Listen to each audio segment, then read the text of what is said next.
નમસ્કાર દર્શક મિત્રો, આપ નિહાળ રહ્યા છો સાઈ ગ્રુપ મીડિયા હાઉસ દ્વારા સંચાલિત નવસારી લાઈવ અને ઝટપટ ન્યૂઝ.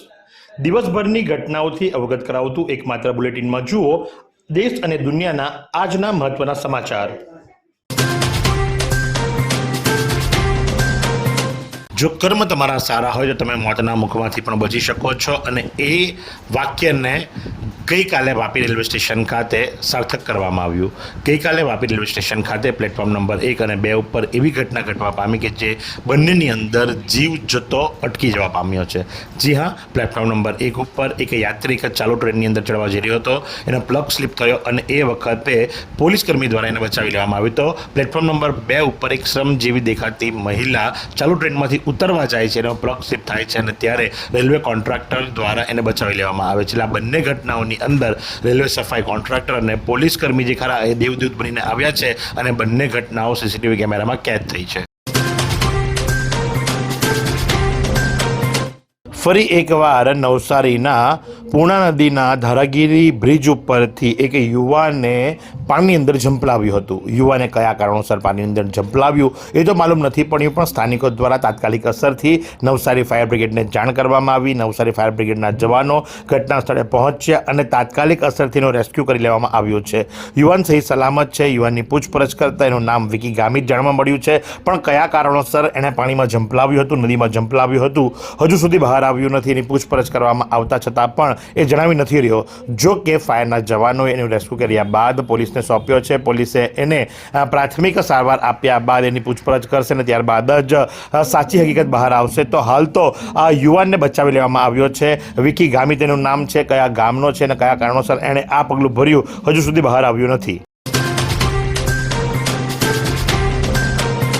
જિલ્લા પંચાયત ભવનના નવા મકાનમાં ગૃહપ્રવેશનો કાર્યક્રમ યોજાયો. દેશના વડાપ્રધાન નરેન્દ્ર મોદીના વરદ હસ્તે સુરત ખાતેથી પંચાયત, ગ્રામગૃહ વિભાગ અને ગ્રામ વિકાસ વિભાગ દ્વારા રૂપિયા 28.13 કરોડના ખર્ચે તૈયાર થયેલા નવનિર્મિત ડાંગ જિલ્લા પંચાયત ભવન આહવાનું લોકાર્પણ કરવામાં આવ્યું હતું. ગુજરાત વિધાનસભાના નાયબ મુખ્ય દંડક વિજય પટેલ, જિલ્લા પંચાયત પ્રમુખ રાજેશ ગામિતના અધ્યક્ષ સ્થાને જિલ્લા પંચાયત ભવનના નવા મકાનમાં ગૃહપ્રવેશ કાર્યક્રમ યોજાયો હતો. ગણદેવી લાયન્સ ક્લબના પ્રમુખ તરીકે જિજ્ઞાબેન વૈદ્યની તાજપોશી ડિસ્ટ્રિક્ટ ગવર્નર દ્વારા વિધિવત શપથવિધિ સંપન્ન. લાયન્સ ક્લબ ગણદેવીના નવા પ્રમુખ તરીકે ધનોરીના શિક્ષિત મહિલા જિજ્ઞાબેન વૈદ્યની તાજપોશી થઈ હતી. નવા પ્રમુખની સાથે ક્લબના અન્ય હોદ્દેદારો પાસે પણ ડિસ્ટ્રિક્ટ ગવર્નરે ગૌરવપદ કામગીરી તથા ક્લબને નવી ઊંચાઈએ લઈ જવાના શપથ લેવડાવ્યા હતા. ગણદેવી ખાતેની અનાવિલ સમાજની વાડીમાં યોજાયેલા લાયન્સ ક્લબ ગણદેવીના નવા પ્રમુખના શપથવિધિ સમારંભમાં ઉપસ્થિત સૌને પ્રમુખ અબરાર શેખે આવકાર્યા હતા.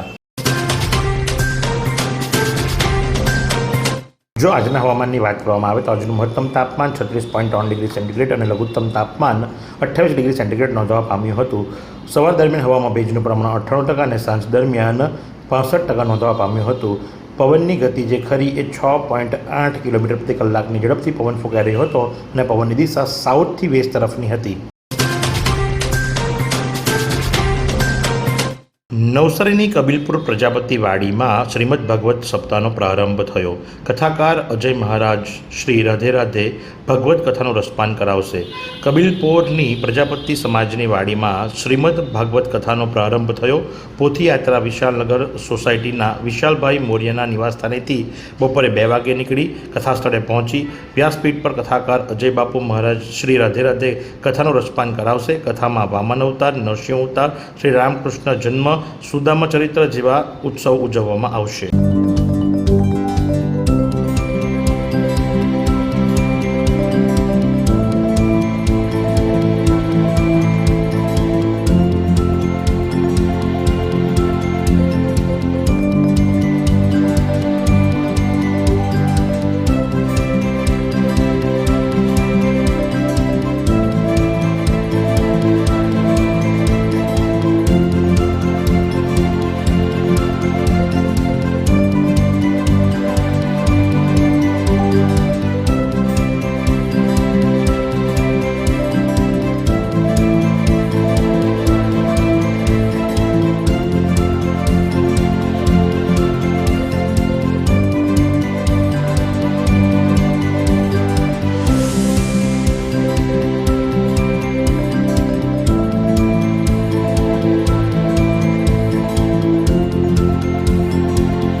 પ્રતિવર્ષની જેમ આ વર્ષે પણ પાંડેજી સેવા ફાઉન્ડેશન ટ્રસ્ટ દ્વારા 100થી વધુ બાળકોને નોટબુકની કીટ, દફતર અને જમવાની વ્યવસ્થા સાથે સુંદર મજાનું આયોજન કરવામાં આવ્યું હતું.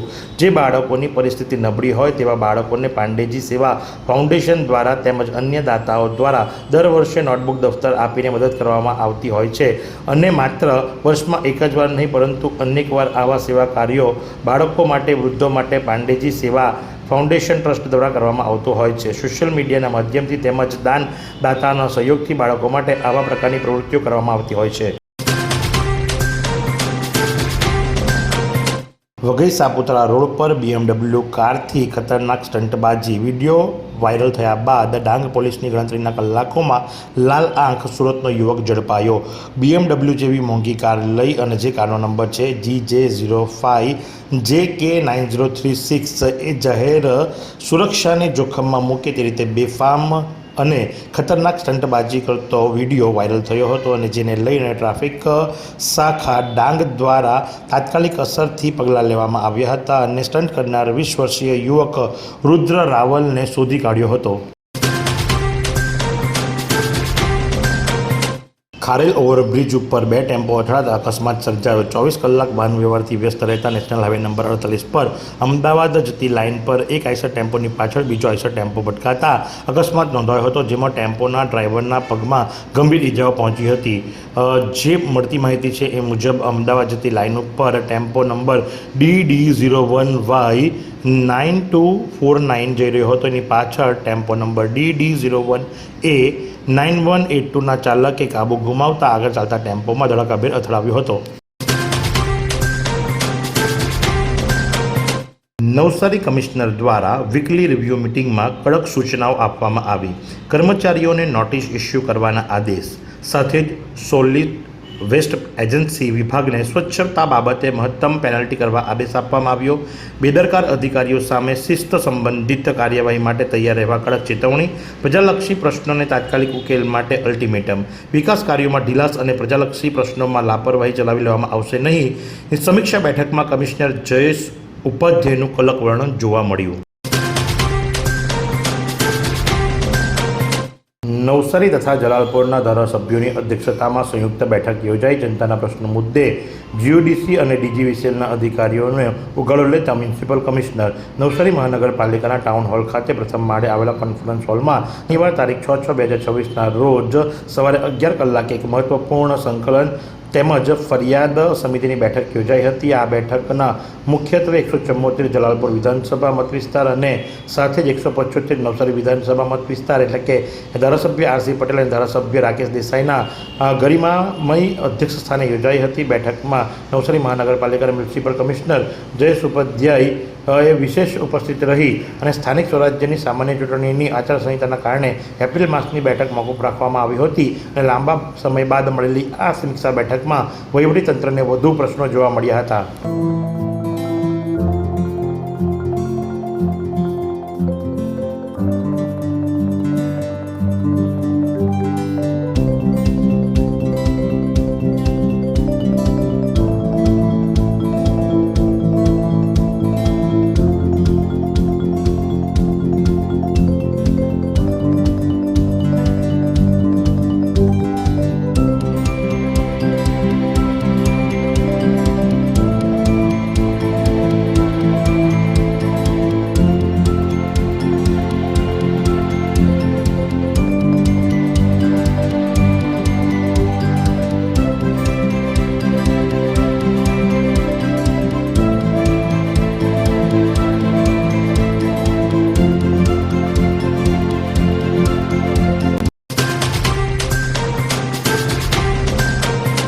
ગાય માતાને સન્માન સહ અંતિમ વિધિ થવી જોઈએ.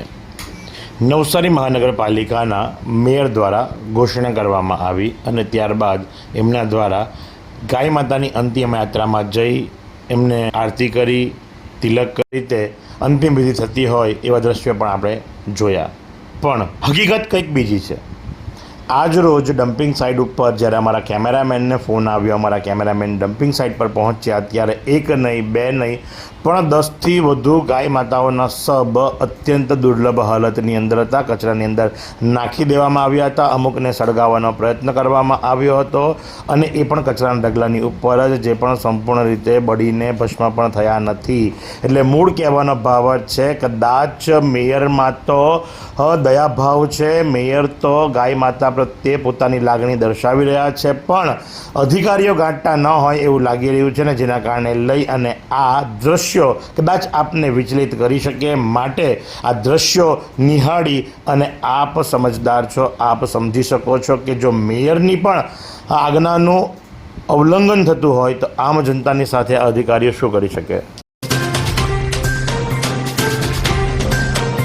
સુરત મહાનગરપાલિકા દ્વારા શહેરમાં ટ્રાફિક અને દબાણની સમસ્યા હલ કરવા અવારનવાર ઝુંબેશ હાથ ધરવામાં આવે છે, પરંતુ સુરતના પોશ વિસ્તાર ગણાતા પાર્લે પોઈન્ટ બ્રિજ નીચે તંત્રની એક સંવેદનહીન ચહેરો સામે આવ્યો છે. અહીં રસ્તા કિનારે ફુગ્ગો વેચી પોતાના ગુજરાન ચલાવનાર એક પરિવારના ફુગ્ગા દબાણ શાખાના કર્મચારીઓ દ્વારા જપ્ત કરીને ટ્રકમાં ભરી દેવામાં આવ્યા હતા. આજીવિકાનું એકમાત્ર સાધન છીનવાઈ જતાં આ ગરીબ પરિવાર ઉપર આભ ફાટી પડ્યો હતો. ઘણી આજીજી કર્યા બાદ પણ એના ફુગ્ગા છોડવામાં આવ્યા નહોતા. હાલ પુરુષોત્તમ માસ ચાલી રહ્યો છે અને પુરુષોત્તમ માસની અંદર ભજન અને ભોજન બંનેનું મહત્ત્વ ખૂબ વધુ હોય છે. તો એ જ નિમિત્તે શ્રી નવસારી સમસ્ત લોહાણા મહાજન સમાજ, શ્રી નવસારી લોહાણા યુવક મંડળ, શ્રી નવસારી લોહાણા મહિલા મંડળ અને શ્રી રઘુવંશી સેવા સમાજ દ્વારા આજ રોજ જ્ઞાતિ ભોજનું આયોજન કરવામાં આવ્યું હતું, જે નવસારીના રામજી મંદિર ખાતે હોલમાં ગોઠવવામાં આવ્યું હતું, જેની અંદર નવસારી સમસ્ત લોહાણા સમાજના તમામ સભ્યોને આમંત્રણ આપવામાં આવ્યું હતું. સાંજે 6 થી 7 વાગ્યા સુધી ભજન અને ધૂનનું આયોજન કરવામાં આવ્યું હતું, જેમાં મોટી સંખ્યામાં બહેનો જોડાયા હતા અને સાંજે 7 વાગ્યાથી મહાપ્રસાદની શરૂઆત કરવામાં આવી હતી. વિજલપુરમાં પાર્કિંગ મુદ્દે થયેલ હુમલા પ્રકરણમાં 4ની ધરપકડ તો 2 હજુ પોલીસ પકડથી દૂર છે. વિજલપુરના કૃષ્ણનગરમાં પાર્કિંગ જેવી નજીવી બાબતે પાડોશીઓ વચ્ચે થયેલી ઉગ્ર બોલાચાલી બાદ એક જ પરિવાર પર તેના પડોશી અને અન્ય ઇસમો બોલાવી ઘાતક હથિયારો સાથે પીડિત પરિવાર પર હુમલો કરી અબોલ વૃદ્ધ અને મહિલા સહિત પરિવારના લોકોને મારમારી ગંભીર ઈજા પહોંચાડવામાં આવી હતી, જેમાં 4ની ધરપકડ થઈ ચૂકી છે. તો અજય મોરે અને ઋષિ નામના હુમલાખોર હજુ પોલીસ પકડથી દૂર છે. એવી કઈ હોસ્પિટલ છે જ્યાં કેન્સર માટે સર્જરીની સેવા હોય, કિમોથેરાપીની સારવાર હોય, રેડિયેશનની સારવાર હોય, પીટી સીટી સ્કેન હોય, કેન્સરની પેથોલોજી હોય, મેમોગ્રાફી હોય, એટલે કે બધું જ. હા, બધી જ સારવાર એક જ હોસ્પિટલમાં હોય. તે છે નવસારી નિરાલી કેન્સર હોસ્પિટલ.